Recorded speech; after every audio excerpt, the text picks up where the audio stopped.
Hello, friends. This is Dave Hurwitz, executive editor at ClassicsToday.com, here with a new recording. And I don't know how new it is, but it's a newly issued recording. The dates are 1992, actually, and 1995, featuring the ORF Vienna Radio Symphony Orchestra under Michael Gielen with Ernst Kovacic, Violin, in Bartók, the complete Miraculous Mandarin, and the Violin Concerto number 2. Now, one of the things that I just did, and you may have participated in this because it ran earlier today, but if this is the year 2786, then we were not in proximate time to when these things were originally posted. We talked about the reputation of conductors recently deceased. And Michael Gielen was one of the recently deceased ones. And it's one of the fascinating things about classical music, the world of classical music, is that death is meaningless. The fact that you're dead doesn't mean that you can't keep making records. And so many of the people who theoretically are not dead are making records as if they were. So there you have it, The dead people make great recordings, and they're often live recordings, whereas the live people make dead recordings, as if they're already 6 feet under. So there you go. That's the world in which we live. But now we're dealing with the Miraculous Mandarin and the Bartók Second Concerto. Now, these are works that Gielen knew quite well, recorded previously, also quite well. And let's start with the Violin Concerto number 2. It's not bad. It's not great.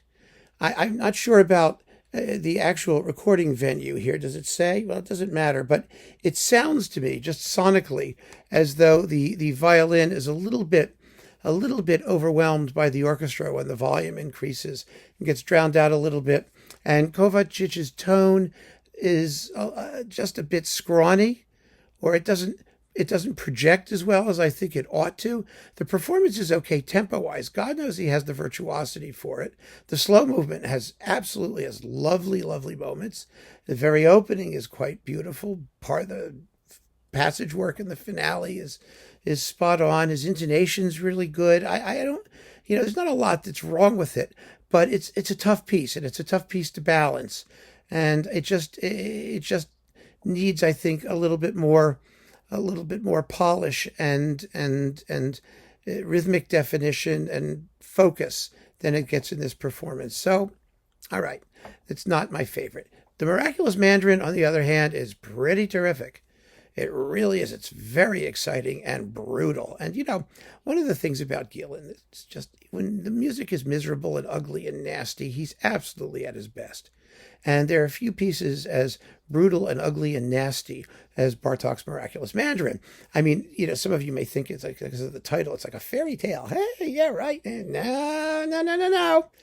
For those of you who do not know about the Miraculous Mandarin, when I was a kid, we used to get cheapy recordings on like Vox. And some of these albums were just terrible. And there was a recording of the Miraculous Mandarin that was translated as The Wonderful Tangerine, from the German, der wunderbarische Mandarin.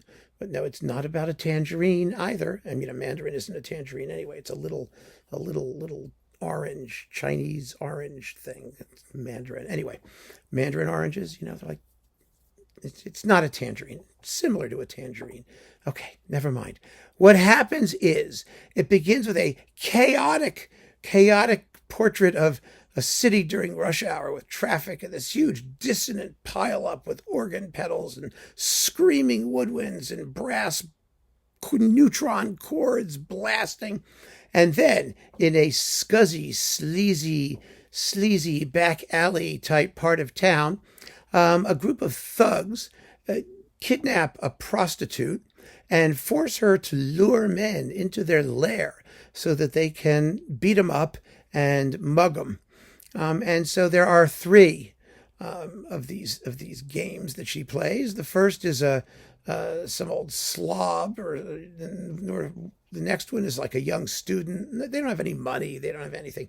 But number 3, third time's a charm. In comes a wealthy looking Chinese guy, the Mandarin.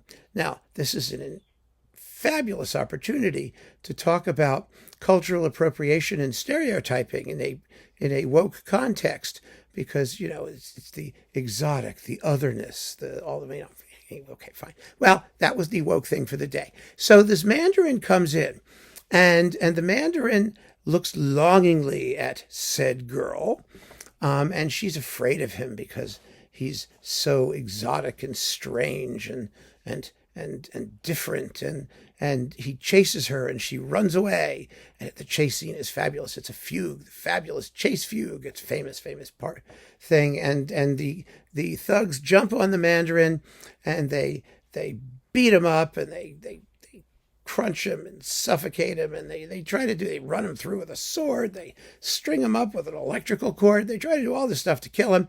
He won't die. He will not die. He just gazes at the woman and continues to gaze at the woman. He terrifies the thugs.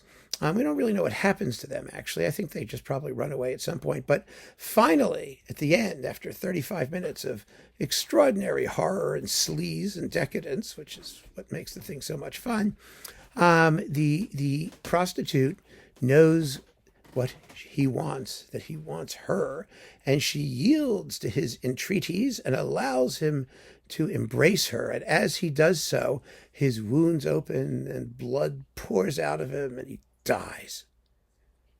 Boom. That's the story. Perfect for Michael Gielen. It's just perfect. And although this is a live recording, he's got this orchestra playing like demons. He really is. It's not 100%, rhythmically precise, wonderful, but it's so atmospheric. It's incredibly atmospheric. I mean, and dark. And he actually manages to capture an amazing amount of transparency in the loud passage and these multi-layered textures with all this stuff going on. The chase fugue is terrifying.